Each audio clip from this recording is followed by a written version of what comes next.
مهمون زیاد داریم، به خصوص برادران افاقنه. استاد ما آیت الله امامی فرمود به این قرآن گوش بدید، من حجت تمام کنم. بهترین شیعه، خالصترین شیعه، حاج آقا حسن امامی فرمودن، رو کره زمین شیعه افغانیه. بدترین سنی و وهابی ترین وهابی هم رو کره زمین سنی افغانیه. من یه سوال دارم، آقایون شیعیان ایرانی، چقدر شیعه افغانی را اذیت کردیم؟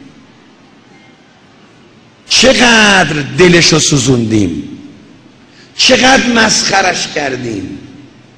چقدر کوچیکش کردیم؟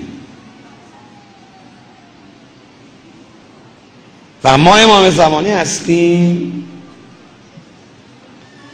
میدونید یاران امام زمان کمترینشون عربن و بیشترینشون اروپایی هن؟ میدونستید؟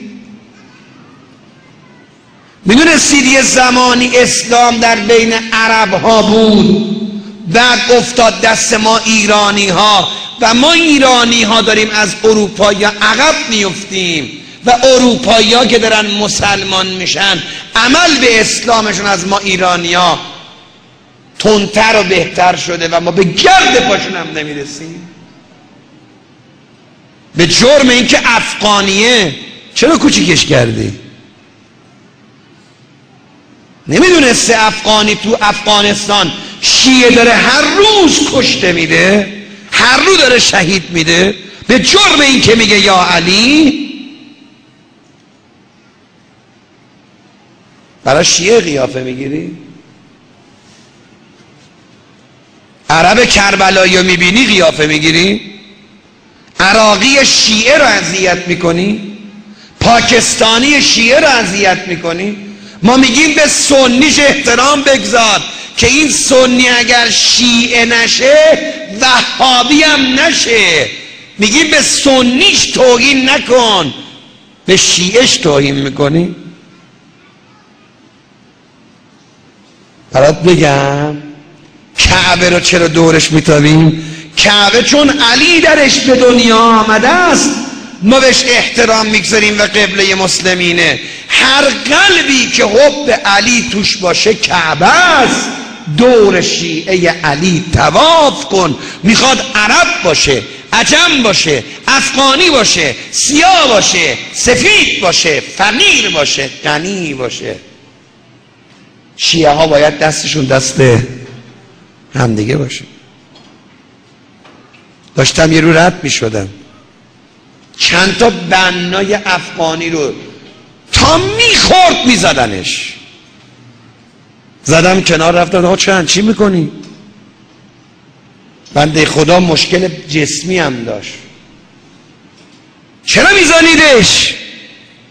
گفت برای اینکه این یه جوری کار میکنه اوستا کار ما توقعش رفته بالا، میگه مثل این کار کنی، ما میزنیمش که اینقدر قشنگ کار نکنه. به گوه اوستا کار ما تو سر ما میزنه، میگه یه افغانی به اندازه 5 تا ایرانی کار میکنه. بودم اگه دروغ میگه؟ که دروغ میگه؟ خب آقای شیعه تو کارتو ببر بالا، تو تن به زحمت بده. وقت دلمونو خوش میکنیم میریم روزه. حسین جان انشالله کربلا بودیم، میدونه امام حسین با آفریقایی سیاه تو کربلا چجوری برخورد کرد؟ حالا آفریقا بود، جون غلام حبیب. امام حسین در کربلا صورتش رو صورت 3 کس گذاشت، فوضع خده علی خده، یکی علی اکبر، یکی ابوالفضل، یکی جون. ما اگر اربابمون حسین سیاه و سفید براش یکی بود، عرب و عجم براش یکی بود. چرا افغانی میکنیم؟ چرا عرب طلب میکنیم، چرا عجم میکنیم؟ این حرفا مال ما نیست بابا. از اعزت علی الکافرین